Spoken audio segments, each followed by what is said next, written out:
Perfecto, ya. Te presento y empezamos en un rato. Vale, pues para todos los que estáis viendo la conferencia grabada, hoy vamos a hacer una conferencia con Yago Mateos. Yago es ingeniero por la Universidad Politécnica de Madrid, también es máster en la Universidad de Juan Carlos por la economía austríaca, el máster en Escuela Austríaca de Economía por la Universidad de Juan Carlos, perdón. Es premio Rothbard del desarrollo de la Escuela Austríaca de Economía por el Congreso Internacional de Escuela Austríaca que se celebró el año pasado. Es exmiembro de Students for Liberty, también es un muy gran amigo y un muy gran libertario y anarquista. Y bueno, hoy viene a hablarnos de la imposibilidad teórica de la innovación autónoma desde un enfoque de la Escuela Austríaca de Economía. Entonces, nada, Yago, te dejo con tu presentación y nada, nos vemos después. Pues muchas gracias, Juan. Hoy vengo a hablar un poco, como decía Juanlu, de si en algún momento las máquinas van a poder innovar de la manera en la que a día de hoy lo hacen los seres humanos, ¿no? ¿Por qué un análisis austríaco? Pues porque tras investigar un poco este tema, ¿no? que a mí me interesaba mucho porque me he dedicado profesionalmente al mundo de la inteligencia artificial como consultor, y tras investigar esta cuestión me di cuenta de que muchos de los argumentos que se estaban utilizando ya por filósofos informáticos que contradecían la idea esta que ahora suena mucho de que vamos a llegar a tener una inteligencia artificial general, una inteligencia artificial casi como un ser humano, pues estos argumentos que van en contra de eso me resonaban mucho con enseñanzas que nos han dado muchos de los autores de la escuela austríaca y con ciertas ideas que se repiten con regularidad cuando estudiamos autores de la escuela austríaca de economía. Entonces, un poco el objetivo de la conferencia es que tampoco sea una conferencia muy técnica sobre la imposibilidad de la inteligencia artificial que innove, sino también ilustrar en cierta manera eh, cómo la escuela austríaca nos puede ayudar a dilucidar este problema. A ver. Entonces, lo primero sería dar una pequeña definición de inteligencia artificial. Y verdaderamente la inteligencia artificial, la definición técnica es mucho más sencilla de la que quizás estemos acostumbrados. Y es simplemente el campo de la informática que se enfoca en crear sistemas que sean capaces de realizar tareas que normalmente requieren de inteligencia humana. Pero claro, esto es algo muy amplio. Esto no es solamente el chat GPT, ¿no? Que ahora está tan de moda, sino que viene de antiguo, ¿no? Una calculadora que realiza una función que antes solamente podía hacer la mente humana, es un ejemplo de inteligencia artificial, en cierto modo. Los reguladores automáticos que se utilizan en aplicaciones industriales, pero también en nuestra casa, como por ejemplo un termostato, podría ser, bajo esta definición, inteligencia artificial. También es inteligencia artificial, por ejemplo, los NPCs, ¿no? Que aparecen en los videojuegos. Si jugamos a un videojuego de fútbol, pues todos los jugadores que se mueven, que no son controlados por, por quien está jugando el videojuego, también serían inteligencias artificiales. Pero lo que a día de hoy se suele llamar inteligencia artificial, que es el machine learning o aprendizaje automático, básicamente es estadística. No es estadística aplicada o estadística computacional. No tiene mucho más misterio. Consiste en hacer regresiones, no son regresiones lineales, son regresiones más complejas, pero en su mayor parte ciertas formas de regresiones o clasificaciones de una forma sofisticada que nos da pues, los resultados que estamos buscando. Por ejemplo, el chat GPT, que mucha gente le asombra los resultados, es simplemente un ejemplo de estadística aplicada en el que se van generando nuevos tokens en base a la probabilidad de que una palabra en nuestro lenguaje aparezca después de otra. Por ejemplo, si decimos buenos, pues es muy probable que después aparezca la palabra días, ¿no? Entonces el ChatGPT o el sistema de generación de lenguaje, si nosotros escribimos buenos, pues responde días, ¿no? Pues esto, de una manera un poquito más sofisticada que lo que he explicado yo, es lo que hacen los sistemas de inteligencia artificial actuales.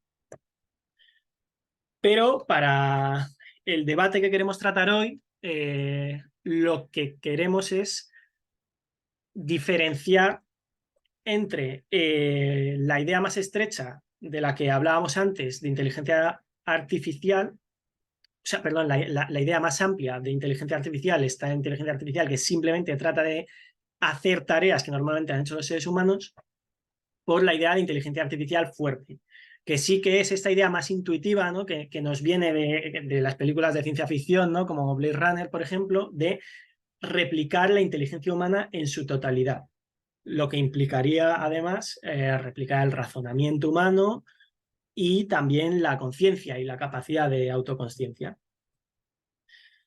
Y explicado un poco, ha hecho esta introducción a lo que es la cuestión de la inteligencia artificial y la inteligencia artificial general, eh, cabe preguntarse, ¿no?, por qué meter a la escuela austríaca dentro de todo este debate, ¿no? ¿Qué pinta una escuela de economía en todo este tema? Y la cuestión es la siguiente, la cuestión es que no tiene mucho sentido analizar si es posible crear una inteligencia artificial que innove mediante únicamente argumentos de carácter técnico.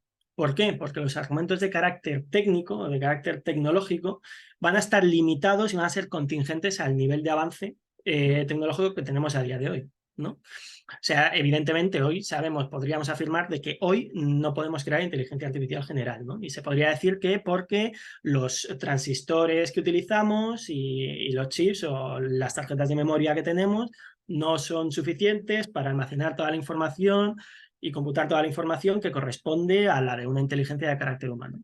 Bien, pero eso no nos dice nada a largo plazo. Eso simplemente nos dice que a día de hoy la inteligencia artificial general no es posible. Así que tenemos que buscar desarrollar argumentos que sean no de carácter contingente, sino de carácter metafísico, de alguna manera. Y aquí es donde la escuela austríaca tiene mucha fuerza, ¿no? Como pongo aquí, el problema de la IA fuerte es esencialmente epistemológico. Es decir, es un problema de análisis de dónde surge el conocimiento. Si nosotros comprendemos de dónde surge el conocimiento que manejamos los seres humanos, podemos analizar qué conocimiento deberían utilizar las máquinas y qué procedimientos para la adquisición de ese conocimiento deberíamos implementar dentro de las máquinas para desarrollar inteligencia artificial fuerte. Pues bien, los que estéis un poco familiarizados con la escuela austríaca sabréis que es una escuela que por la coyuntura en la que surge, ¿no?, la disputa del método, el Methodenstreit de Karl Menger, que tampoco quiero entrar en ello, pero es una escuela que por esa coyuntura en la que surge da mucha importancia al análisis epistemológico de todos sus postulados, a entender de dónde surge el conocimiento con el que trabajamos cuando analizamos las ciencias sociales. Por eso tiene, pues eso, mucha fuerza en lo que corresponde a epistemología. Y además, la escuela austríaca es pionera en analizar los tipos de información y tipos de conocimiento, también relacionado un poco con lo anterior, pero más yendo a lo concreto, las máquinas básicamente son dispositivos que almacenan información ordenada. Una máquina consiste en información ordenada almacenada en bits que podemos computar a través de una serie de operaciones lógicas muy sencillas, como la suma lógica o la multiplicación lógica, mediante puertas lógicas, que bueno, esos son conocimientos de electrónica básicos que no hace falta que tengáis, pero que lo que hace falta que comprendáis es que eso, que simplemente lo que hacemos es trabajar con información almacenada haciendo operaciones muy, muy sencillitas. ¿Qué pasa? Que la escuela austríaca, como ya he dicho, se preocupa y es pionera, especialmente Friedrich Hayek, en analizar qué tipos de conocimientos hay y descubre, bueno, no descubre, pero sí que hace mucho énfasis en que el conocimiento de tipo computable no es el único que existe y argumenta además, como ya vamos a ver más adelante, que no es el que prepondera precisamente en las relaciones humanas, sino que prepondera otro tipo de conocimiento, que ya veremos cuál es. Y además la escuela austríaca básicamente estudia los fundamentos de la naturaleza humana, ¿no? De hecho, la escuela austríaca de economía llama al estudio de la economía praxeología o ciencia de la acción humana. Y tengo un problemilla técnico de 5 segundos.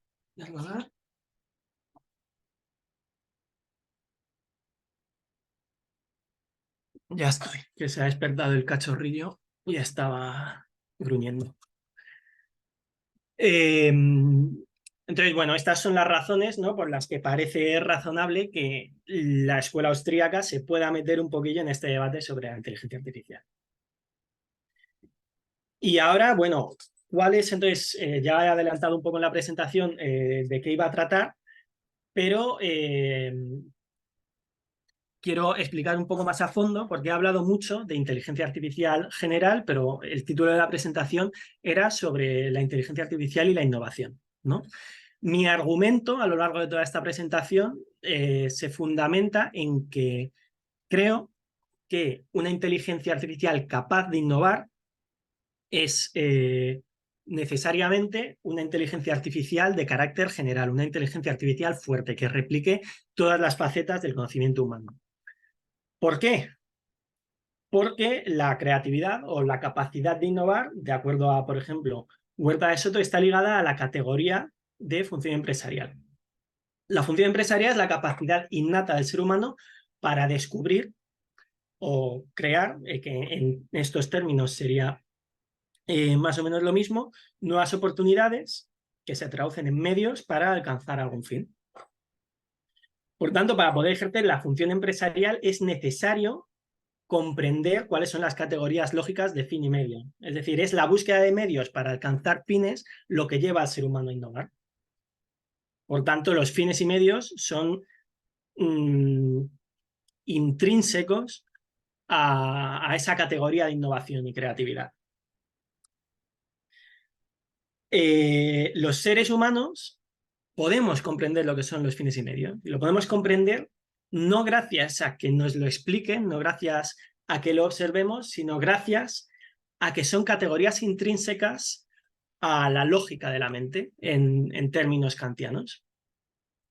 Por tanto, aquí llego a la conclusión de esta parte, una inteligencia artificial que fuera capaz de innovar necesitaría tener características esenciales de la mente humana y, por tanto, características básicas de una inteligencia artificial fuerte. Por eso, en lo que resta de presentación, de lo que voy a hablar básicamente es de la imposibilidad de una inteligencia artificial fuerte, porque la imposibilidad de una inteligencia artificial fuerte implica la imposibilidad de una inteligencia artificial que innove.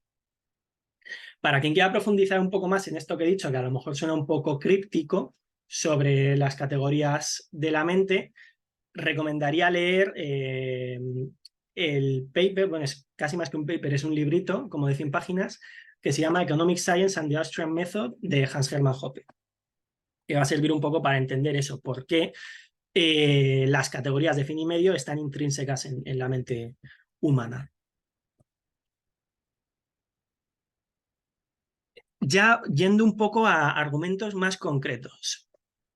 Autores como Larsson, que no tienen nada que ver con la escuela austríaca y que es personalmente un gran defensor de la idea esta de que es imposible crear una inteligencia artificial general, hablan de que la intuición es una de las principales características diferenciadoras del ser humano. ¿Y a qué se refiere con esto de la intuición? Pues la intuición se refiere a la capacidad que tenemos para plantear hipótesis relevantes o lo que viene a ser conjeturar. ¿Qué quiere decir esto? Tengo aquí la imagen de Isaac Newton, ¿no?, cuando se le cae la manzana, que es la mítica leyenda de el momento en el que se le ocurre plantear la teoría o la ley de la gravedad.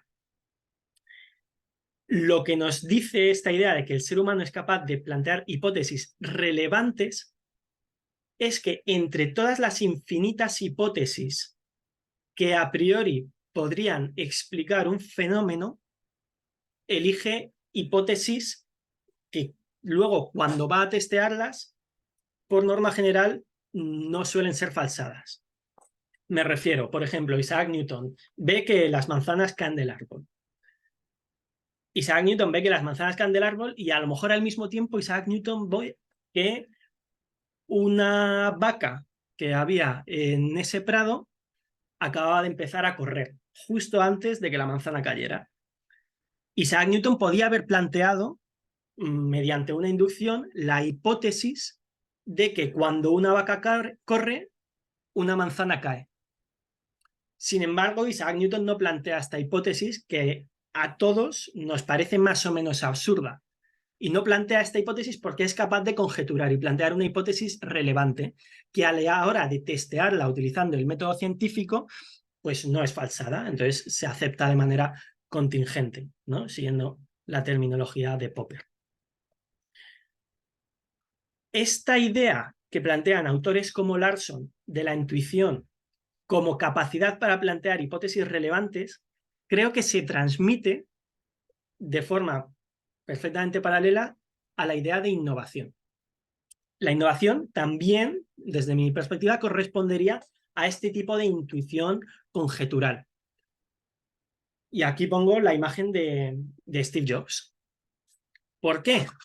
Pues porque Steve Jobs, por poner un ejemplo de empresario creativo, innovador, no tiene que crear las infinitas posibles iteraciones de un dispositivo que sirva para comunicarse. Es decir, el iPhone a día de hoy es como es, pero Steve Jobs podía haber creado 1 millón de cosas diferentes que también sirvan para comunicarse, que no eran el iPhone, y que quizás no habrían tenido éxito. Sin embargo, tras unas pocas iteraciones, crea el iPhone y tiene muchísimo éxito. Entre las infinitas cosas, literalmente infinitas cosas que podía haber creado, crea una cosa que satisface necesidades especiales en el ser humano. Esta capacidad creativa es equivalente a plantear una hipótesis relevante, a plantear una conjetura. Y por eso argumento que del mismo modo que la intuición es diferenciadora del ser humano, esa capacidad innovadora también es diferenciadora del ser humano. Y por tanto, si queremos máquinas que innoven, como ya he dicho, necesitamos máquinas que repliquen la mente humana prácticamente a la perfección. Por eso, de ahí que vaya a seguir argumentando que inteligencia artificial que innove equivale a inteligencia artificial fuerte. Algunos de los principales argumentos, no es una lista extensiva, pero sí los que me parecen más relevantes y que creo que da tiempo a explicar en esta charla, planteados pues por informáticos o por filósofos ajenos a la escuela austríaca en contra de la posibilidad de la inteligencia artificial fuerte, son los siguientes, que vamos a ir más o menos viéndolos uno por uno y mostrando los paralelismos que existen con teorías de la escuela austríaca. En primer lugar, el teorema de incompletitud de Gödel, la limitación del cálculo simbólico, el problema de las máquinas autorreplicantes, las características de la inteligencia humana y el problema de la inferencia inductiva y, por contraposición, el aprendizaje de tipo abductivo. En primer lugar, el teorema de incompletitud de Gödel lo que nos dice es que en todo sistema formal han de existir proposiciones verdaderas que no se pueden comprobar dentro del sistema mismo, sirviéndose de las normas que son propias del sistema. Esta es una definición un poco compleja que hace falta un tiempo para digerirla, pero un ejemplo para entender a qué nos referimos con el teorema de incompletitud de Gödel es el siguiente: las proposiciones autorreferenciales. Podemos plantear una proposición autorreferencial dentro del sistema formal que constituye el lenguaje. Nuestro lenguaje tiene una serie de normas y tiene una serie de formalidades que hacen que el mismo constituya, en cierta manera, un sistema formal. Y dentro del lenguaje nosotros podemos plantear la siguiente proposición. Podemos decir, esta proposición no se puede demostrar dentro de este sistema. Esto es algo muy curioso porque sabemos que la proposición es cierta. ¿Por qué sabemos que la proposición es cierta? Precisamente porque no podemos demostrarlo. no podemos demostrar que la proposición sea cierta y al no poder demostrarla es cierta. Nosotros, como seres humanos, y aquí está el kit de la cuestión, somos capaces de darnos cuenta de que esta proposición autorreferencial es cierta a pesar de que no somos capaces de demostrarla. El argumento, en términos lo más sencillos posibles, es que mientras que nosotros sí que somos capaces de darnos cuenta de esto, una máquina nunca puede dar cuenta de este tipo de proposiciones. Y esto abre la puerta a dos posibilidades filosóficas. En primer lugar, que la mente humana no sea un sistema formal. Y en tanto que todas las máquinas son necesariamente sistemas formales, nunca podrán replicar a la mente humana. En segundo lugar, está la hipótesis de que la mente humana sea un sistema formal, pero un sistema formal más complejo que las máquinas y por tanto puede dar cuenta de más proposiciones. Pero siguen existiendo proposiciones de este tipo que nunca vamos a poder comprender con la complejidad del sistema que constituye nuestra propia mente.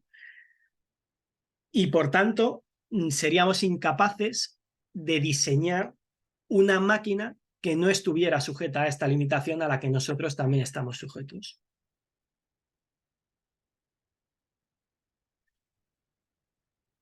Pasando a otro argumento, John von Neumann planteó el problema de las máquinas autorreplicantes. Y este problema de las máquinas autorreplicantes que voy a explicar es muy, muy similar a una idea que plantea Hayek de forma directa en su libro El orden sensorial. Vamos a explicar en qué consiste. Lo que plantea John von Neumann es que cualquier diseño para una máquina nueva tiene que estar especificado en la máquina madre, en la máquina que va a construir la máquina nueva. Y para que eso pueda ser así, la organización sintetizadora, esa máquina madre, tiene que ser, por necesidad, más compleja o de un orden superior a la organización sintetizada. Es decir, ¿cómo podríamos, dentro de una máquina con una complejidad determinada, meter de alguna manera o especificar el plan para diseñar una máquina todavía más compleja? Esto hay para quien es algo más intuitivo y para quien menos, pero la idea es que si queremos diseñar una máquina muy compleja, necesitamos un plano para entendernos. Ese plano tiene que caber de alguna manera, o todas esas instrucciones para diseñar la máquina compleja tienen que caber dentro de la máquina de alguna manera, por explicarlo en términos sencillos, dentro de la máquina que va a sintetizar la máquina más compleja. Puesto que esa máquina tiene mayor complejidad, las instrucciones que hacen falta para sintetizarla no pueden caber dentro de una máquina con mayor simplicidad. Estas ideas son las mismas, exactamente las mismas, que plantea Friedrich Hayek en su libro de psicología aplicada, El orden sensorial, en el que lo que nos viene a decir es que una mente nunca podrá dar cuenta de sí misma. Es decir, nunca podrá explicarse de forma completa a sí misma. ¿Por qué? Porque si nosotros tenemos un cerebro con una serie de neuronas, por ejemplo, ¿cómo podremos introducir en esas neuronas toda la información sobre ellas mismas y además sobre sus relaciones y sus relaciones con el entorno? En tanto que pretende describir un sistema muchísimo más complejo, es absolutamente imposible que la mente se pueda autoexplicar. Y es el mismo problema que tendrían las máquinas para poder autorreplicarse. Y este, precisamente, es uno de los principales argumentos que los teóricos que están a favor de la idea de la inteligencia artificial fuerte esgrimen, ¿no? La idea que tienen es la idea de la singularidad. Y es que en algún punto el avance tecnológico será tal que las máquinas que diseñemos serán capaces de diseñar máquinas mucho más complejas que ellas, y esas máquinas diseñar otras máquinas mucho más complejas que ellas, creando un crecimiento exponencial en la inteligencia artificial. Pero aquí hay otro error que más de carácter empírico, ¿no? Pero que este sí que creo que es muy intuitivo. Y es que los seres humanos, bajo esa lógica, ya se nos puede considerar máquinas con inteligencia de nivel humano. Es decir, no nos hace falta esperar a tener máquinas de inteligencia humana si ya tenemos inteligencia de nivel humano desde hace miles de años. Y bajo esa lógica, si nosotros estamos estancados y no somos capaces de crear deliberadamente máquinas más inteligentes, o siquiera máquinas que nos repliquen, las máquinas que llegasen a tener la inteligencia de nivel humano, como mucho, se quedarían estancadas del mismo modo que nosotros nos hemos quedado estancados con este nivel de inteligencia. Es una idea más o menos intuitiva, pero que creo que es bastante razonable. Otro problema que se suele esgrimir es el problema del cálculo simbólico y las limitaciones de las matemáticas. Las máquinas, como sistemas formales, funcionan con un lenguaje simbólico. Concretamente, como hemos dicho, un lenguaje de carácter lógico basado en las matemáticas y en las puertas lógicas de los bits. Michael Polanyi argumentó que estos símbolos solamente permiten capturar una pequeña parte de la inteligencia y que las articulaciones obvian ciertos componentes de la inteligencia que son tácitos, que no se pueden articular. Esto liga de forma completamente directa con las ideas de la escuela austríaca, ¿no? Concretamente podemos citar las ideas de Hayek o más recientemente de Huerta de Soto con respecto a las características del conocimiento empresarial, que dicen que es práctico, tácito, no articulable o privativo. Lo que es más, como una pequeña curiosidad, Michael Polanyi es citado por muchos de los autores modernos en relación al debate de la inteligencia artificial, pero también podemos ver citado a Michael Polanyi dentro del propio libro de Huerta de Soto, de Socialismo, Cálculo Económico y Función Empresarial, si queréis echarle un vistazo. Y la cuestión es que todo conocimiento científico, incluso el conocimiento que sí que es articulable y que podría ser computado por una máquina, según argumenta Michael Polanyi, es además consecuencia de un conocimiento previo de tipo tácito. Y aquí es donde podemos hilar con la idea que ya hemos presentado previamente sobre la intuición. Eso que antes hemos llamado intuición, esa capacidad conjetural, precisamente se puede modelizar como este conocimiento tácito que nosotros ya tenemos y que tratamos de articular. Por ejemplo, Newton ya tenía dentro de su mente ideas sobre la gravedad que todavía no había articulado. Por eso, cuando las articula, esta idea es de carácter relevante, no es una idea absolutamente aleatoria que puede o no puede funcionar. Esto también, aparte de por este motivo, está relacionado con la crítica austríaca a las matemáticas, ¿no? Que en uno de sus puntos más importantes lo que nos dice es que las matemáticas no permiten abstracciones que sí que permite el lenguaje verbal. Por ejemplo, pues matematizar la heterogeneidad del capital o expresar mediante símbolos matemáticos la concepción subjetiva del tiempo y del espacio que se tiene dentro de la escuela austríaca. Además, existe otro problema muy importante con las máquinas, y es que las inteligencias artificiales funcionan, o al menos todas las que se han desarrollado hasta ahora, funcionan minimizando funciones objetivo, es decir, funciones matemáticas, mediante métodos numéricos, como el descenso de gradiente o metaheurísticas, pues basadas, por ejemplo, en procesos biológicos, pero que no son más que algoritmos puramente matemáticos de minimización de funciones. Y el problema o la pregunta que nos planteamos es si esta es la única manera en la que las máquinas pueden funcionar, o al menos la manera en la que a día de hoy se está intentando hacer que funcionen las inteligencias artificiales, ¿cuál debería de ser la función que maximice o que minimice una inteligencia artificial? Y esto genera varios problemas.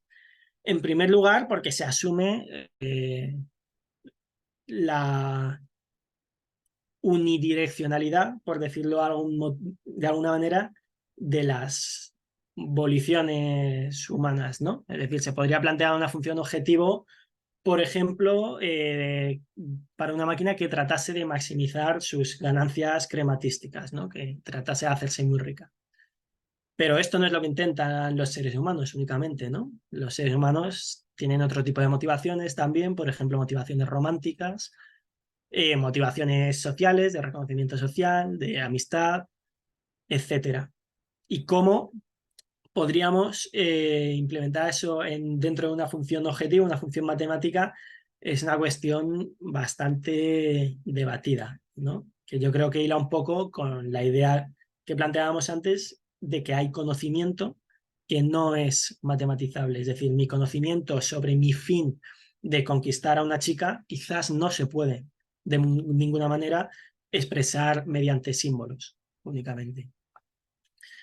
Pero es que además, incluso si nos acogiéramos a esta idea de la utilidad que plantean algunas escuelas de economía, ¿no? De que los seres humanos tratamos de maximizar una función de utilidad, nos encontramos con varios problemas ya planteados por los autores de la escuela austríaca. Y es que los seres humanos no maximizamos una función de utilidad. Para los seres humanos la utilidad es una apreciación, he puesto aquí objetiva, es subjetiva, perdonad, que los individuos dan a medios que les consideran permitirán alcanzar un determinado fin. Y mediante esa apreciación subjetiva lo que desarrollan es un ranking. Es decir, los autores de la escuela austríaca explican que la utilidad es una categoría ordinal, no una categoría cardinal. Y entender a la utilidad como una categoría cardinal para poderla expresar como una función presenta varios problemas, como por ejemplo la asunción de continuidad. Es decir, los seres humanos no valoramos bienes o no valoramos medios por unidades infinitesimales. Es decir, yo no valoro un litro más o menos que un litro de leche y una unidad infinitesimal de leche. Los seres humanos valoramos unidades relevantes para conseguir fines determinados. Por ejemplo, si mi fin en un momento dado es hacerme una tortilla de 2 huevos, yo no valoraré un huevo. No puedo construir una función de utilidad en la cual yo valoro un huevo un poco, valoro 2 huevos mucho, valoro 3 huevos mucho más, etc. ¿Por qué? Porque yo lo único que valoro son los 2 huevos. A mí un huevo, si yo lo que quiero es hacer una tortilla de 2 huevos, un huevo no me sirve para absolutamente nada. No puedo establecer una función continua y derivable y que se pueda tratar mediante los métodos del cálculo diferencial para expresar la utilidad eh, como categoría humana, como categoría de la acción humana. Y presenta otro problema, que es el problema de la indiferencia. Y es que si yo planteo la utilidad como una función matemática, se puede dar el caso de que distintos bienes me den la misma utilidad. Y de hecho es en esto en lo que se basa todo el análisis neoclásico de la utilidad, ¿no? En las curvas de indiferencia, según las cuales existen infinitas combinaciones de una pareja de bienes que nosotros preferimos por igual, exactamente igual. Los autores austríacos lo que dicen es que precisamente el hecho de que nosotros escogemos demuestra que nosotros no nos mostramos indiferentes ante todas estas opciones. Y la pregunta que se plantea es cómo podrían resolver este problema las máquinas si se guían por una función de utilidad ante la cual en un momento dado pueden encontrarse ante una igualdad de utilidades ante la que son indiferentes. En esencia, o sea, esto habría que resolverlo, pues quizás si la programásemos de manera arbitraria, pero la realidad es que nosotros como seres humanos no elegimos de manera arbitraria. Por tanto, sigue estando ahí el problema de cómo replicar esta categoría, ¿no? La categoría de utilidad en la mente, en la posible mente de una máquina inteligente. Y aquí, bueno, pasamos un poco a analizar lo que decíamos al principio, que es analizar el tipo de conocimiento y el tipo de información con el que trabajamos los seres humanos, ¿vale? Matemáticos y filósofos que han tratado este tema, ¿no? Desde la perspectiva del estudio de la inteligencia artificial directamente, como François Cholet, han llegado a conclusiones de que la inteligencia tiene una serie de características, como por ejemplo que es situacional, es decir, que el cerebro es una pieza dentro de un sistema amplio con el que se relaciona. En segundo lugar, que es contextual, que la inteligencia se encuentra definida y limitada por su entorno. Y por último lado, que está externalizada, es decir, que la inteligencia humana o el conocimiento humano, mejor dicho, no está limitado al cerebro, sino que está contenido de una forma más o menos impersonal en la civilización. Y esto liga muy bien con la idea o con la teoría de las instituciones sociales evolutivas desarrollada por la escuela austríaca, en especial por Friedrich Hayek, ¿no? Que lo que nos dice es que los seres humanos en su evolución van desarrollando una serie de patrones de conducta que almacenan aprendizajes que se han ido dando y que el ser humano ya no es, o el ser humano no es capaz de verbalizar o articular o ser consciente de ellos. Uno de los ejemplos de instituciones sociales evolutivas es el lenguaje, ¿no? Lo que explica Hayek es que el lenguaje no surge de manera consciente, no surge por las acciones conscientes de las personas, sino que se va institucionalizando a medida que las personas buscan comunicarse entre sí y se van dando cuenta pues, de que para ellos es más útil aprender ciertos modos de comunicación dentro de una determinada región para poder conseguir sus propios fines. Esta idea, y creo que no la he introducido en la presentación, se me ha olvidado meterla, es muy importante porque liga con un problema que es uno de los problemas principales a la hora de desarrollar inteligencias artificiales generales, que es el problema de la restricción empírica. Y perdonad que se me haya olvidado hacer una diapositiva de eso, porque es una cuestión bastante fundamental. La restricción empírica básicamente lo que nos dice es que una máquina solamente puede aprender de los datos que le introduzcamos.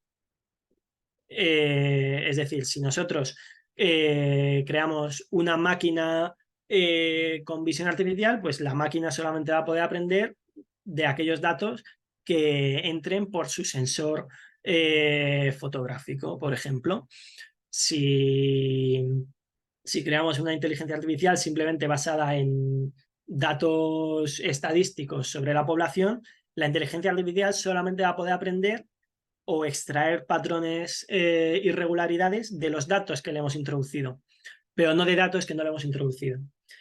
Y lo que plantea Hayek y lo que plantean los autores de la escuela austríaca es que gran parte del conocimiento que los seres humanos utilizamos en nuestro día a día es conocimiento que no utilizamos de forma consciente, que es un conocimiento que está almacenado en instituciones sociales que han ido sobreviviendo al paso del tiempo porque son especialmente útiles para que los seres humanos lleven a cabo todos sus fines, ¿no?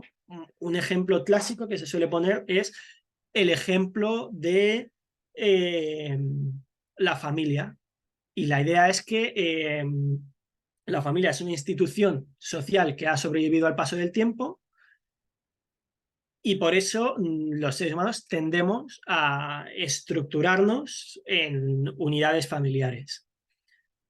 Y los seres humanos no somos capaces de comprender de forma consciente cuál es el propósito de la unidad familiar o cuáles son los beneficios de la unidad familiar. Podemos tratar de conjeturar sobre ello, plantear hipótesis, etcétera, pero es una institución que recoge información de tantos cientos y cientos y cientos de años y tantos cientos de iteraciones y pruebas realizadas por el ser humano que seríamos incapaces de abarcarla toda ella. En tanto que nosotros no somos capaces de saber o de conocer de forma consciente todo el conocimiento que utilizamos en nuestro día a día, seremos incapaces de introducir este conocimiento dentro de una máquina. Es decir, la restricción empírica hace que todo el conocimiento que nosotros utilizamos pero que no reconocemos, no podamos introducírselo a una máquina. Y por tanto, una máquina siempre se va a ver muy restringida por todo este conocimiento que no está siendo capaz de adquirir o de computar porque nosotros no podemos dárselo. Y además, bueno, ya un poco ya separado de este problema, ¿no? De la restricción empírica que quería hablar de él, ligando con lo que hablábamos anteriormente de las funciones objetivos de las máquinas, que es en lo que se basa en la optimización de funciones, la inteligencia humana dispone de múltiples facetas, ¿no? Que es de una de las cosas que se argumentan, que la inteligencia humana no es de un único tipo, no es unidimensional, sino que tenemos pues la conocida, ¿no? La inteligencia emocional, inteligencia social, además de muchas otras que no están relacionadas con la resolución de problemas, que es a lo que orientamos las máquinas. Las máquinas están orientadas a la resolución de tareas, ¿no? A la resolución de tareas para ayudarnos a conseguir fines determinados. Sin embargo, la acción humana no está orientada únicamente a la resolución de problemas concretos, sino que, como decíamos, tenemos otras voliciones abstractas, ¿no? Pues, por ejemplo, las románticas, las sociales, etc. Mira, y sí que, pues perdonad, es que esta diapositiva la tenía hecha desde hace tiempo. Sí que mencionaba aquí el tema de la restricción empírica, que es del que acabamos de hablar. Y ya estamos acabando. Otro de los problemas a los que se enfrentan las máquinas es el problema de la inferencia inductiva. La inteligencia, cualquier tipo de inteligencia necesita extraer conclusiones. A ese proceso de extracción de conclusiones, a partir de datos observados, se le denomina inferencia. Hay diferentes formas de inferir conclusiones, ¿no? Como por ejemplo la inducción, es decir, a partir de datos concretos generalizo a datos generales, o la deducción, ¿no? A partir de leyes generales trato de llegar a conclusiones sobre fenómenos concretos. La forma en la que funciona la inducción es detectar regularidad. De hecho, David Hume, el padre de la inducción y del empirismo, ya mencionaba que una de las condiciones para poder aplicar su método empírico es que hubiera regularidades observables por el ser humano. Por eso la inducción funciona muy bien en sistemas con reglas fijas, que aunque no conozcamos a priori, podemos tratar de aprender a través de la observación repetida de un determinado fenómeno. Sin embargo, el mundo de los seres humanos no es un sistema de este tipo, no es un sistema cerrado con reglas fijas, sino que se caracteriza por tener cambios repentinos y por la falta de regularidad absoluta. Y os estaréis preguntando qué quieren decir estas imágenes de aquí. Estas imágenes de aquí hacen referencia a un estudio bastante famoso y relativamente reciente. Veo que se me ha olvidado poner el estudio, pero si alguno lo veis y tenéis duda, me podéis escribir al correo, que lo he dejado al principio de la presentación y os lo puedo mandar. Que básicamente cogió una inteligencia artificial que lo que hacía era clasificar imágenes, ¿vale? Era una inteligencia artificial muy, muy precisa que era capaz de clasificar hasta 1000 tipos de imágenes, prácticamente. Tanto animales como barcos, como automóviles, objetos cotidianos, etcétera. Si se le introducía una imagen a la inteligencia artificial, era capaz de asociarla a una de esas categorías con bastante éxito. ¿Qué se hizo en este experimento? Pues se cogió esta inteligencia artificial y se le introdujeron imágenes de categorías que era capaz de reconocer, pero con ruido en alguno de los píxeles. Y tras introducir ese ruido que para los seres humanos es absolutamente imperceptible, es decir, para nosotros esta imagen y esta imagen es la misma, la inteligencia artificial empezaba a funcionar de manera desastrosa, era absolutamente capaz de clasificar correctamente ninguna de las imágenes. Y, por ejemplo, clasificaba un koala como una escopeta o hacía otro tipo de clasificaciones absolutamente inverosímiles. Este problema la máquina era incapaz de resolverlo porque se le introdujeron imágenes con unos patrones que nunca había podido reconocer durante su entrenamiento. Sin embargo, los seres humanos somos capaces de asociar distintas categorías y de reaccionar hasta a diferentes fenómenos a pesar de que nunca nos hayamos enfrentado a ellos. Y esto es una observación empírica, puramente. Es decir, el ser humano puede no haberse enfrentado nunca a una pandemia, pero tras un tiempo relativamente corto, es capaz de encontrar determinadas soluciones para enfrentarse a este fenómeno. Y es capaz de encontrar determinadas soluciones de carácter relevante. Es decir, el ser humano no necesita probar las infinitas posibles potenciales soluciones a un problema para resolver el problema, sino que tras una serie de iteraciones, a veces más, a veces menos, pero relativamente pequeñas, es capaz de, de solucionar ese problema al que se enfrenta. Mientras que una máquina, si se enfrenta a un problema nunca antes visto, por ejemplo, una de estas redes neuronales que se dedican a reconocer imágenes, tendrá que probar y probar y probar y probar diferentes clasificaciones de esta imagen hasta que dé con la clasificación correcta de que esta imagen es un koala. Y entonces demos a la inteligencia artificial, a la red neuronal, una recompensa para que varíe toda su estructura de pesos dentro de sus neuronas, ¿no? Para entendernos. Entonces, la red neuronal ahí no ha sabido dar con la hipótesis relevante de que esa imagen con unos patrones nunca antes vistos probablemente era un koala, sino que ha tenido que probar aleatoriamente todas las opciones posibles hasta que ha visto koala y con koala recibo recompensa, ¿no? Lo que quiero ilustrar con esto es que la forma de aprendizaje de los seres humanos es muy distinta a la forma de aprendizaje que actualmente, al menos, se está utilizando para desarrollar inteligencias artificiales.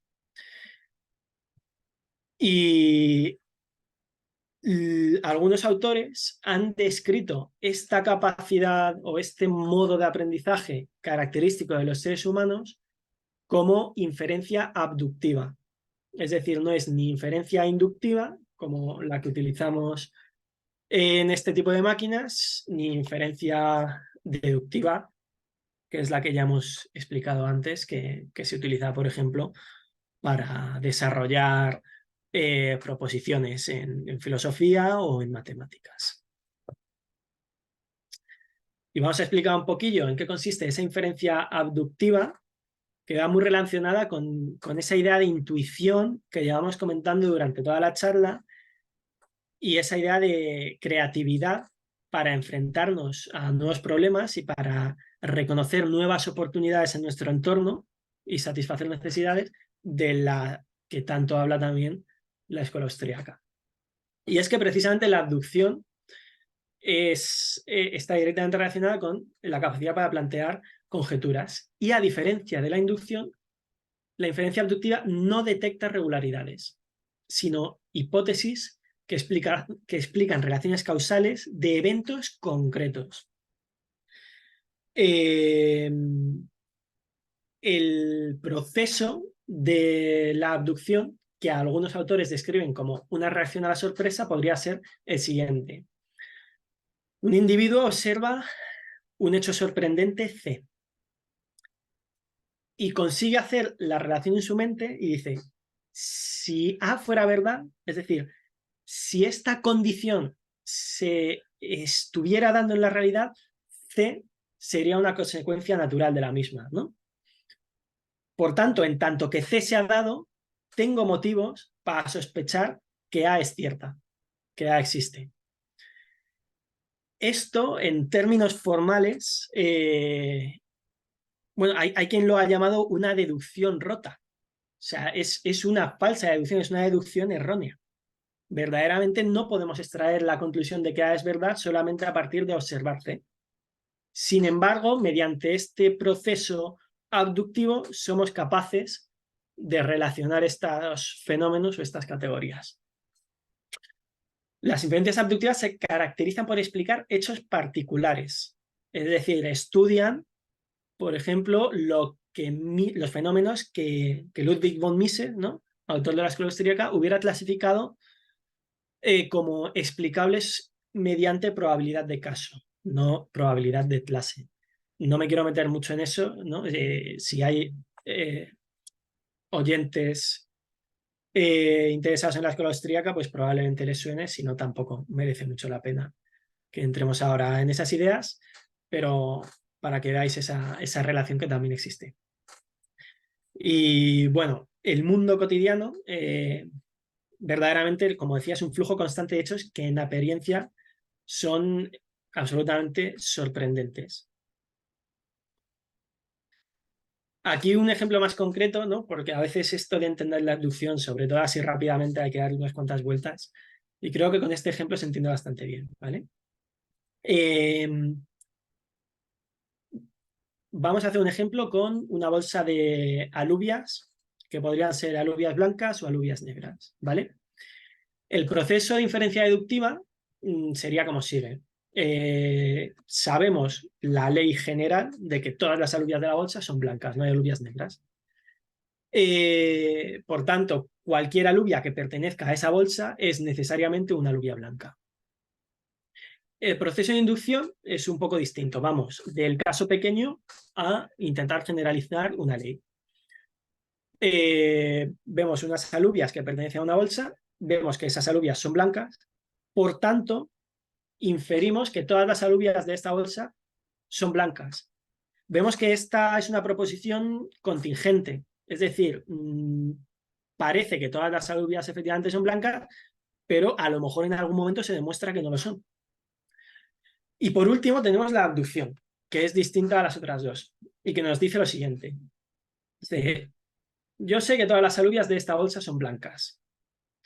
Ahora me encuentro unas alubias que son blancas. Por consiguiente, llego a la conclusión de que estas alubias que me he encontrado pertenecen a la bolsa. Es decir, estas alubias son blancas es el hecho sorprendente.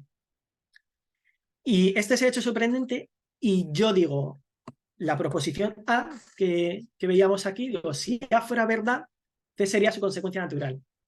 Esto de aquí abajo es A. Digo, si las alubias pertenecieran a la bolsa, la consecuencia natural sería que las alubias sean blancas. Este es el proceso de inferencia abductiva. Y este es un proceso que a día de hoy los científicos no han sabido explicar cómo se da dentro de la mente humana.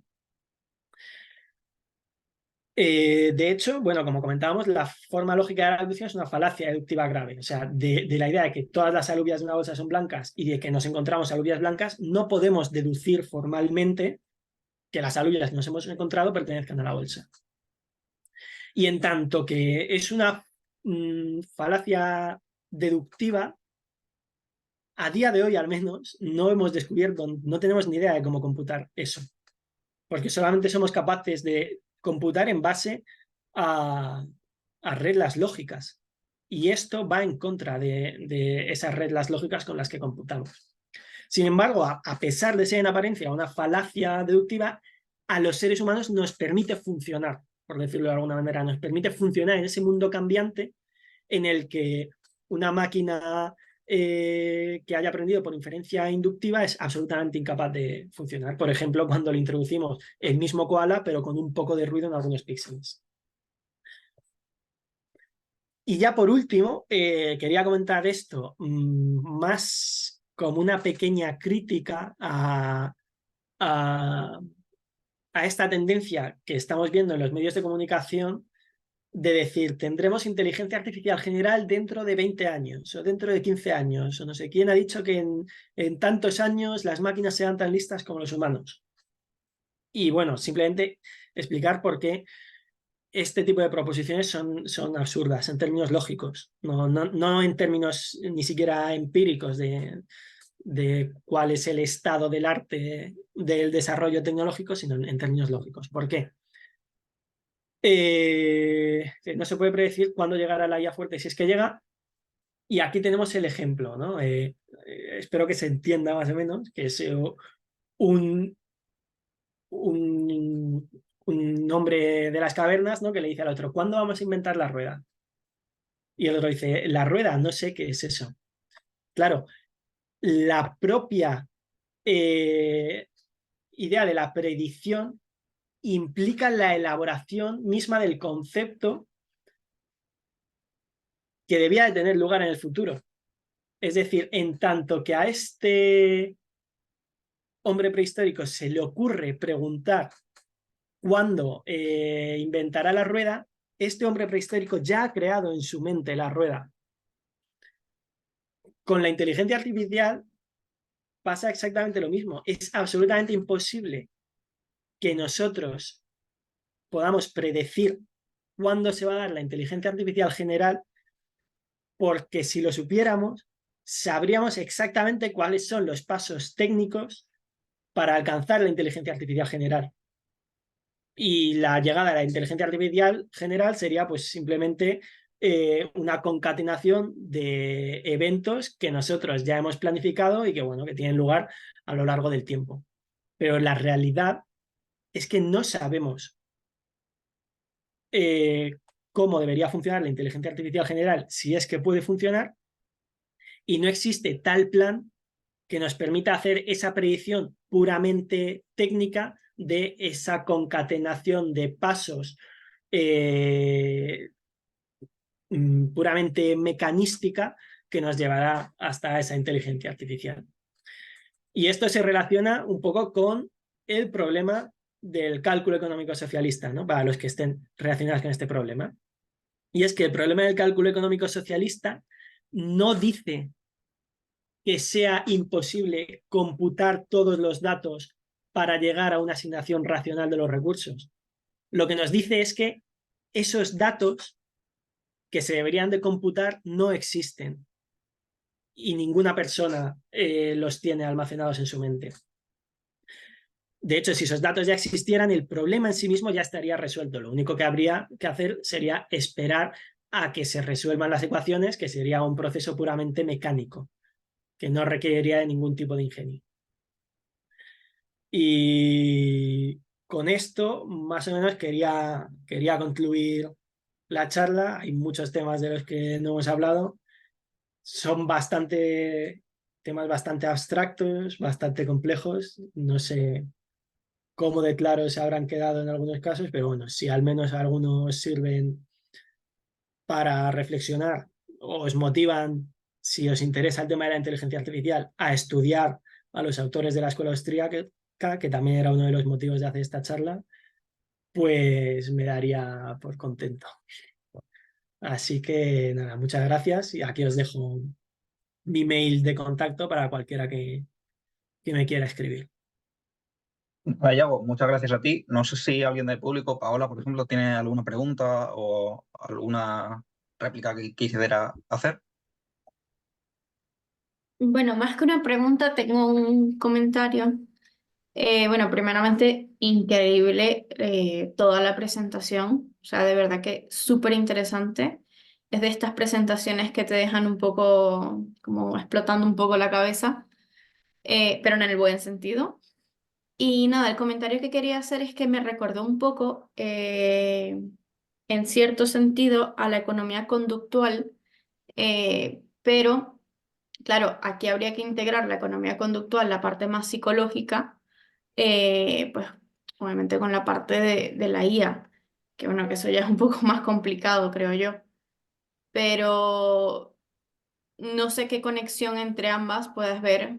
Bueno, a ver, yo los he explicado bastante bien en toda la presentación, pero bueno, no sé si puedes dar un poquito más ahí en sobre la economía conductual. Claro, a ver, bueno, yo tampoco sé mucho de la, bueno, por decir que sé bastante poco, más bien sobre economía conductual, pero mi opinión sería que la economía conductual eh, eh, claro, tiene difícil poder dar respuesta a este tipo de preguntas sobre la inteligencia artificial porque se ve limitada por algunos de los propios problemas a los que se enfrenta la inteligencia artificial que ya hemos comentado, ¿no? Es decir, o sea, la economía conductual, en tanto que aspira a comprender cómo determinados fenómenos desencadenan unas u otras reacciones en la acción humana, se ve limitada, se ve muy limitada por la comprensión de la mente, ¿no? Y yo aquí recomendaría muchísimo leer el libro de Psicología aplicada de Friedrich Hayek del orden sensorial, que creo que es de los más relevantes para este tema. Es decir, eh, si lo que queremos, ¿no?, es de alguna manera poder, o si lo que se busca mediante la economía conductual es entender cómo los individuos responden a estímulos concretos para replicarlos en las máquinas, creo que no tiene mucha salida. No, es un problema al que no se podrá, que no creo que pueda resolver la economía conductual. Si a lo que nos referimos es simplemente pues, a hablar de cosas que ya hemos tratado, ¿no? Sobre, pues, por ejemplo, estudiar cuáles son las motivaciones del ser humano, etcétera, pues creo que sí que tiene mucho que decir, ¿no? Porque nos ayuda a comprender que el ser humano, pues, no tiene o no se mueve por ese tipo de funciones de utilidad que intenta maximizar, sino que tiene muchísimas facetas distintas, ¿no? Lo que comentábamos de los distintos tipos de inteligencia y en ese sentido, pues claro que nos podría dar, creo, pues insights, ¿no? O datos o plantear cuestiones muy relevantes. Pero quizás eso, bueno, sería algo más relacionado en general con el campo de la psicología, ¿no? No termino de ver tanto como necesariamente con la economía conductual, pero bueno, que seguro que es un campo muy interesante también para estudiarlo y tratar de ver las relaciones y lo que se puede aprender de ahí.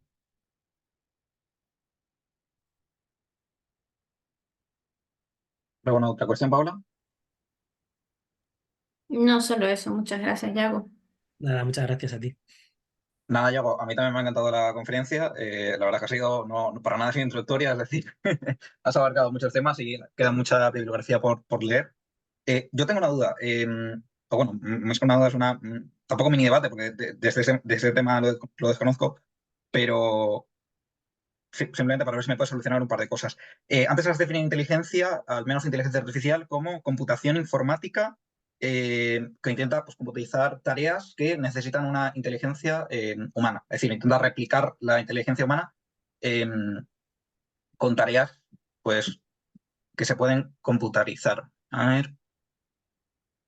Vale, sí, sistemas capaces de realizar tareas que tradicionalmente requieren inteligencia humana. Fuera del apartado formal de la definición así de inteligencia, creo, corrígeme si no es así, la inteligencia también tiene una definición espectral o comparable, cuantitativa. Es decir, valoro que algo es inteligente o que, por ejemplo, de los ejemplos que he puesto aquí, ChatGPT es más inteligente que la calculadora Casio porque es capaz en producción de hacer más que la calculadora Casio, ¿no? A ver, yo ahí el problema que veo, ¿no? Con ese tipo de comparaciones gradualistas es, o sea, ¿a qué no? Es que, o sea, yo creo que no es que estamos tratando de magnitudes distintas, o sea, no es una magnitud comparable cuando hablamos de resolver un problema o resolver otro. ChatGPT es una herramienta que nos permite satisfacer unos fines determinados y la calculadora Casio es una herramienta que nos permite satisfacer fines determinados distintos. Si tú le pides a ChatGPT que te haga una operación aritmética como 583 por 415, probablemente te va a dar un número incorrecto. La calculadora Casio jamás te va a dar una solución incorrecta a un producto de dos números. Como mucho podrá tener un problema de overflow, ¿no? Que no llegue a introducir en memoria el resultado, pero nunca te va a dar una solución incorrecta.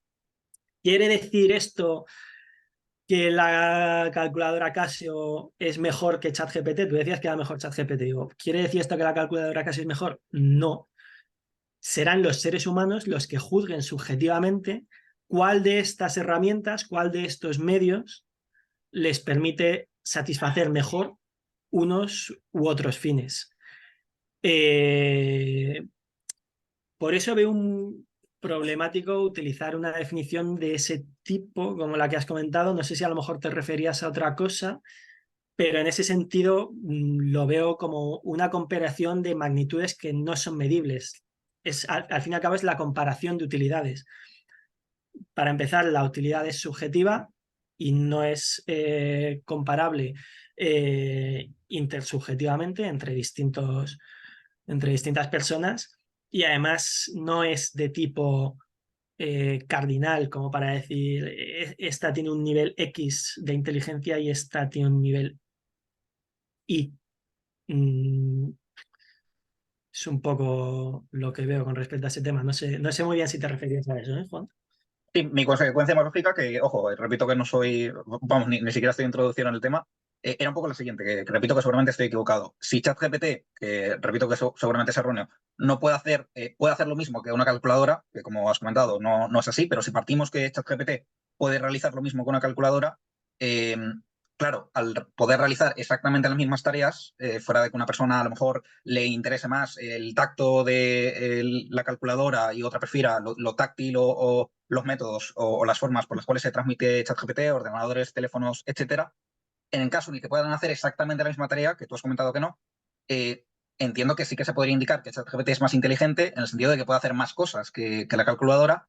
Pues, por ejemplo, aquí, en el caso del Sí, claro, a videojuego, ver, o sea, yo creo que ahí ya es más totalmente, o sea, pero que lo veo ya hay más como una discusión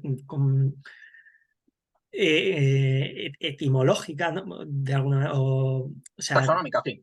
sí, Categorización, taxonómica me sí. refiero. De hecho, yo personalmente veo problemático llamar a todas estas cosas inteligencias artificiales, por lo que he dicho, porque, por ejemplo, es que ChatGPT es estadística aplicada, ¿no? Entonces, Sí. toda la estadística es inteligencia. Yo creo que al final eso lo único que hace es emborronar los términos, ¿no? O sea, si a la estadística nunca se le ha llamado inteligencia, por qué llamamos inteligencia a ChatGPT, que es estadística aplicada, ¿no? Claro, lo que tú dices, evidentemente, si empezamos a llamar a toda esta inteligencia, pues podríamos llegar a la definición, pero más de forma consensual, quizás, de que un determinado dispositivo que permita realizar un abanico de tareas más amplio es más inteligente que el otro.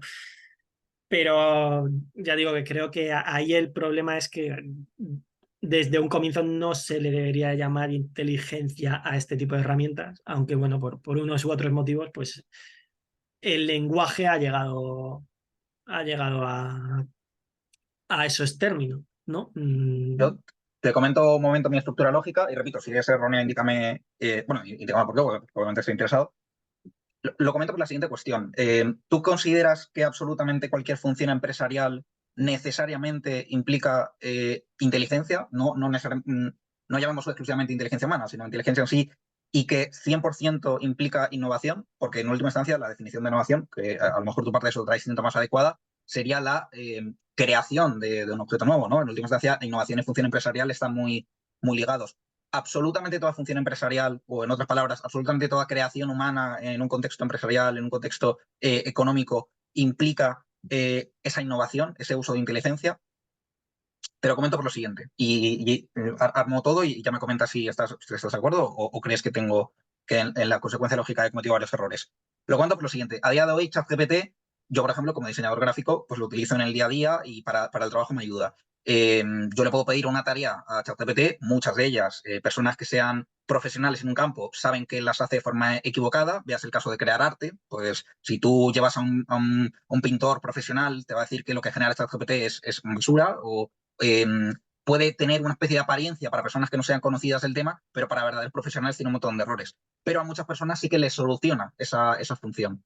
Es decir, lo que da la función empresarial, que es contenido, creación que le interesa a los consumidores, lo está generando ChatGPT, llámalo no inteligencia, que es de formas aparentemente menos inteligentes, también satisface las necesidades de una persona, de todas aquellas personas que a día de hoy utilizan ChatGPT pues, para o crear guiones o para utilizarlos en artes gráficos o bueno, todas las dimensiones que a día de hoy solucionan las redes neuronales y los chatbots. Entonces, mi duda aquí es la siguiente. Exactamente las personas que investigan, buscan la inteligencia artificial fuerte, que yo supongo que principalmente son personas que quieren crear el cibercomunismo, ¿vale? Te están hablando de esa inteligencia artificial fuerte que a lo mejor, puede que no sea el caso, cuando muchas personas están hablando de la inteligencia artificial, se están refiriendo a esa inteligencia artificial fuerte, sino a un montón de dimensiones, como a día de hoy en la que crea ChatGPT, que, vale, no es tan inteligente, ni tiene todos esos matices, ni tiene toda esa función autónoma, humana, que puede tener un empresario cuando utiliza su función empresarial, pero sí que soluciona el fin que yo estoy buscando. Entonces, sí que se podría decir, en última instancia, que aunque, al menos desde un punto de vista comparativo, que aunque es cierto que nunca podemos llegar a esa inteligencia artificial fuerte, y yo creo que todos los que hayamos escuchado esta conferencia vamos a estar de acuerdo, ChatGPT sí que puede llegar a replicar o acercarse a muchas dimensiones particulares similares a la función empresarial. Lo comento porque si yo, y ya voy a un caso práctico, si yo llamo a un ilustrador para que me cree una calculadora, puedo decir que esa persona ha utilizado la función empresarial. Ha creado la imagen que él tenía de una, no sé, si le pido una manzana, de las imágenes que él tenía de una manzana, me ha creado una manzana. Y la ha creado él, es nueva. Y ha satisfacido lo que yo quería. Pero puedo pedirle exactamente lo mismo a ChatGPT. Entonces, ¿ChatGPT no es una inteligencia artificial fuerte? No. Y como has demostrado, creo que pocos crean que eso puede llegar a suceder. Pero sí que puede competir en cierta medida con la función empresarial humana. ¿Consideras que es así? ¿Consideras que estoy completamente equivocado? A ver, creo que ChatGPT, como cualquier otra herramienta del mundo,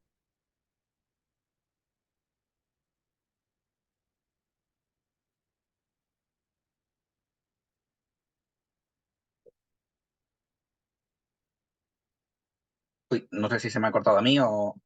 Paola, ¿me puedes confirmar si Creo a que ti se ha también se te ha caído. cortado? Ah, bueno. Nada, ChatGPT ha impedido que ya hable. Voy a escribirle por WhatsApp. A ver, a ver.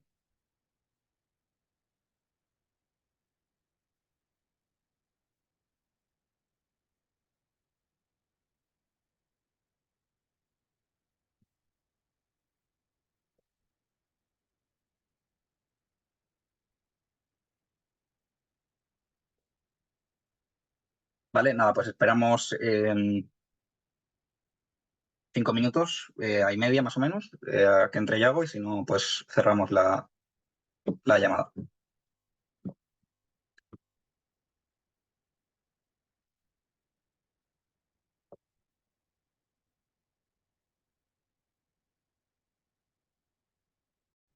Al menos, muchas gracias. Al menos 5 minutitos hasta que... Vale, perdona que parece como que me ha petado el ordenador. Nada, Voy nada. a apagar esta Como le dije antes reunión. a Paola, ChatGPT no quería que respondieras. A ver, con respecto a lo que me habías comentado, ChatGPT como tal es útil para satisfacer fines en tanto que personas consideren que ChatGPT les permite satisfacer esos fines. Con el ejemplo que has puesto del pintor, la función empresarial está en que el pintor se da cuenta de que él tiene una habilidad que otra persona considera valiosa y por la que puede pagarle. Del mismo modo, es ahí, es gracias a ese razonamiento que el pintor obtiene un beneficio por dibujar la manzana que habías comentado. El pintor puede dibujar miles de manzanas si su fin es dibujar manzanas en la vida porque le gusta dibujar manzanas. Pero en tanto que su fin no sea dibujar manzanas, dibujar la manzana es nada más que un medio. Y la función empresarial está en ser capaz de relacionar ese medio con el fin que él pretende alcanzar. Quizás su fin es poderse comprar un Ferrari y se da cuenta de con el medio de dibujar manzanas es capaz de alcanzar el fin del Ferrari. Pero dibujar manzanas en sí misma no es el fin del pintor, es únicamente la herramienta. Del mismo modo, alguien puede descubrir que utilizando ChatGPT es capaz de satisfacer determinados fines. Pero en ese sentido, ChatGPT es un bien de capital más. Bueno, excepto para quien sea un bien de consumo que consume ChatGPT porque disfruta del consumo de ChatGPT como bien último, ChatGPT es lo que los autores austríacos considerarían un bien de orden superior que la gente utiliza como medio para conseguir fines que se han propuesto. ChatGPT como tal no tiene fines, o sea, ChatGPT sin una persona que lo utilice no tiene ningún tipo de fin, por eso llamarlo inteligencia me parece incorrecto. O sea, entiendo que hablamos de ChatGPT como una inteligencia artificial porque es el consenso al que se ha llegado cuando hablamos de estos temas, pero un consenso que en este caso me parece impreciso. Y creo que lleva a este tipo de equivocaciones llamarlo inteligencia artificial. Pero bueno, es más o menos mi posición, no sé si más o menos responde No, no, sí, a me, tu... me- me ha respondido mucho. Ya otra vez en persona, si voy a Madrid, abarcaremos alguna expresión del tema. Ya, la última duda que me gustaría ponerte, obviamente, como eres una persona muy leída del tema, tampoco se me larga la pregunta. ¿Qué retos crees que tiene a día de hoy justamente la demostración opuesta a lo que tú, lo que tú ahora mismo estás demostrando? Es decir, ¿crees que, o qué autores o qué libros recomendarías que tú dices, vale, yo en fin lo último creo en la tesis que he defendido hoy, pero hay determinados autores que considero que están defendiendo de forma muy, muy complicada y muy aceptada que sí que se puede llegar a conseguir una inteligencia artificial fuerte? Aunque repito, aunque tú en última instancia creas que no se puede, pero que te demuestran algún reto. ¿Qué bibliografía nos recomendarías leer a las personas que bueno, nos ha gustado la conferencia? Pues así, principalmente lo último que he leído que me ha parecido interesante es un paper bastante largo y de ahí sacaría la bibliografía, si queréis leer más sobre el tema, la bibliografía la sacaría de la bibliografía que cita ese paper, que es de Jan LeCun. Jan LeCun, si no me equivoco, es CEO de Meta o OpenAI o alguna de estas, ¿vale? Y plantea una especie de hoja de ruta, tampoco es un paper excesivamente técnico, sino una hoja de ruta para llegar a ese punto de máquinas autorreplicantes de las que hemos hablado. Creo que que es así un buen punto de partida si queremos entender más o menos cuáles son las teorías que se están barajando en este sentido. Pero es que principalmente de lo que más se habla es de esta idea de máquinas autorreplicantes, siempre. O sea, si oís hablar de singularidad, de la singularidad tecnológica, que es un concepto que también se oye y que podéis investigar, está totalmente relacionado con esta idea de que llegaremos a un punto en el que la inteligencia artificial será capaz de crear inteligencias artificiales más inteligentes que ella. Y así, pues, hacer un proceso iterativo potencialmente hasta el infinito de inteligencia. Entonces, el paper de Jan LeCun lo voy a buscar un momento, que lo tengo por aquí descargado y así os digo directamente el nombre.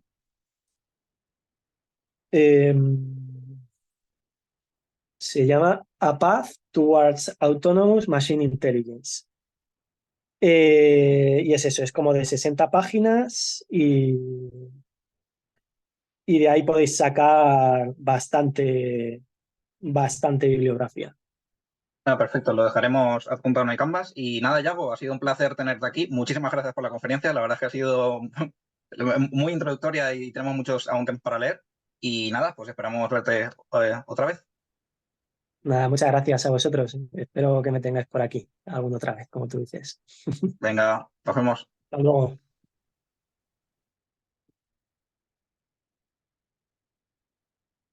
Vale, Álvaro, pues ya estaría. Vale, adiós.